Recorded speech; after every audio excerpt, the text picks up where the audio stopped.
Hello guys, welcome to another video of my channel.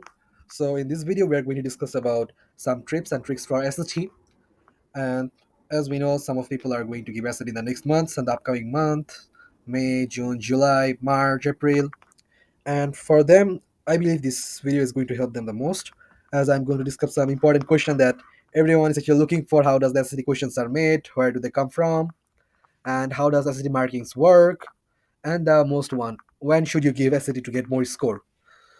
So I'm not going to like share some tips about how to answer this question. This question, there are thousands of video like this, so obviously I'm not going to share that. Instead, I'm going to share these ones from my personal experience from SAT. So the thing is, let's start it for now. Let's start the first question. How does SAT markings work? We know that the same answer, there is no fixed marking, but there is something that I want to share with you specifically. This is like, there are some questions, they have like more markings, which are like graph. You should really know these types: graph, main idea, inference types of questions. These three types of questions have like kind of like more numbers, more markings, more scores. They have more numbers than the other ones, because if you just look at like average scores in your practice test, you will find the ones that you have answered graph, main idea, have got more scores than others. That's why I'm saying like, so you should like very try to focus on those types of questions: inference, main idea text, and graphs. For English part, you should really focus on these three types of question, because they will actually get you more points than average. So that's the thing about English. And for the math part, how does the math marking work? For the math parts, that's actually kind of easy to guess, because the first parts, like the question that is going to come at first in math, are going to be like lower in numbers, and on the at the as you go further and further, they are going to be, their marking is going to get higher. So that's how the SAT math markings work. I believe you get like not a, like a full how it does actually work, but like a idea of how it's going to be working in your SAT. So now, number two, when should you give the SAT to get more scores? So there is nothing actually to say about it, but obviously there is something that I would like to share. This one is like for, from my own experience as well. It is going to be some of my friends who actually also gave the SAT. I gathered this question answer from them too, because they also shared the same thing that as I had. This is when you should give the SAT exam. It depends on like when, more than when, in which month. It depends on which one. And like, there is going to be like SAT May, March, April, June, July, right? For me, it was obviously March, because the first time I SAT gave it was in March, and obviously it was far easier than other ones. And it happened not just for me; it happens with my friends too. And I believe if you're to going SAT for your first time, or like for your second time or third time, like, not like second time, maybe in third time, try to give it in the same March month, because the questions are like going to be easier in that month. So this is not going to work for every time, but okay, you can just get a simple idea of when you should give it, because I believe it will be easier than other ones. That's it. And number four and five, actually a lot of people are waiting for these two questions. And I would say this one, like, a lot of students who are in USA, they might be able to do it easily, but this one I'm saying specifically for international. But you should also know it, because there is a trick that they always use. I not a trick, but there's like a method they always use it to make the SAT questions. And I'm going to discuss about that. Like, for those who are actually give PSAT questions, like, who are those who are in US, I believe they've all given PSAT, right?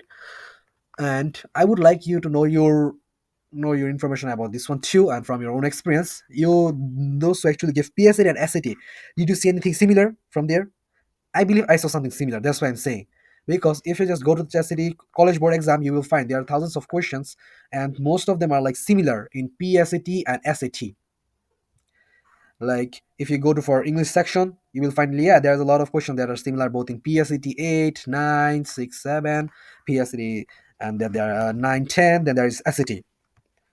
So from that, I can say like somehow the questions from PSAT are related with that SAT. Questions are related, PSAT questions are related to SAT. So then what will you do? So obviously it's easier for US students, because you guys get the PSAT, so obviously it's going to be easier for you. But for those who are actually from international, who are giving SAT in international version, so you should really practice some PSAT questions before you give the SAT too, because they will find that there are a lot of questions that is going to come from the PSAT questions in SAT. Because why? Obviously PSAT is like preliminary SAT, so there's going to be like easier questions, but the SAT questions are made when people actually, when some random guys or people give some right or wrong answers in PSCD, and when they see, okay, there is average number of people who are actually giving these questions wrong, maybe this one's may be hard for them, so let's give it to SCD. Something like that. I mean, not like that. No, I mean, not that, but like that. Okay, something similar might happen. That's why there are obviously some questions that happen in PSCD, and I will. Nobody tells you about that because they always just say like, go college board, do college board, Khan Academy. I will say go college board too, but do the PSCD World version too because that one also works. And now, where do they come from? There is no answer for that. Just go to Khan Academy College Board. Okay, and the very important thing is, this is from my own experience. I give it, especially specifically for math part. For me, I found like my, how should I say, like my 99.99% of questions, obviously not 99.99%, like almost 90% or 95% question came from SAT's College Board version. Yes, what you heard is right. My 90, almost 90% of math questions came directly same questions from College Board account when I gave my March SAT. Okay, March SAT. My 90% of math questions came directly from College Board, and there is also something funny that I actually saw. I think that might actually work too. I saw question that was in. I saw this question like in March 8th, maybe in YouTube. Actually, I saw the same question in YouTube. Someone was discussing in the comment like this question came in my SAT question in March 8th, and I gave the SAT in March 12th, and I found the same question. So there is obviously a chance that in the same month the questions may actually become same. They may vary a little bit, but then there is also a slight chance that those questions might be a little bit same. So if you know someone who gave SAT in at the same months with you, then you should really ask for their experience too, for what kind of questions they actually found difficult, like what did they encounter in the SAT exam. We should really get experience. They should really get something from them too, because as I said, I found the same questions which come in the SAT, like in March 8th, in March 11, March 12th. So there's obviously a slight chance that those questions might be similar in your exam too.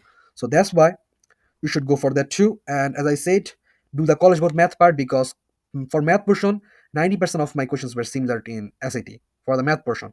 And you don't need to do about PSAT for math. If you do, that's great. But if you don't, that's fine. You can just do the SAT one too, complete fully the SAT portion of math. Okay, because that's going to be a lot of good. That's going to help you a lot to increase your own numbers. So I think that's all that I wanted to say. And since there are a lot of people who actually going to give essay from international, so you should really focus on that. And for like guidance, what should you focus on? Honestly, I would say really do nothing except College Board and Khan Academy.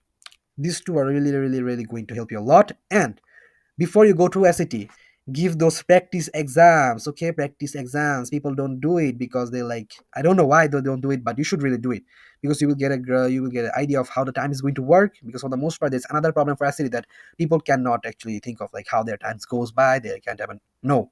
That's why I will say go do some practice test. It is going to help you a lot. Before you go to SAT, give some practice test. So I think that's all that I wanted to say for today. And good luck for your upcoming months for the SAT exams that you're going to give. Good luck. Have a good day.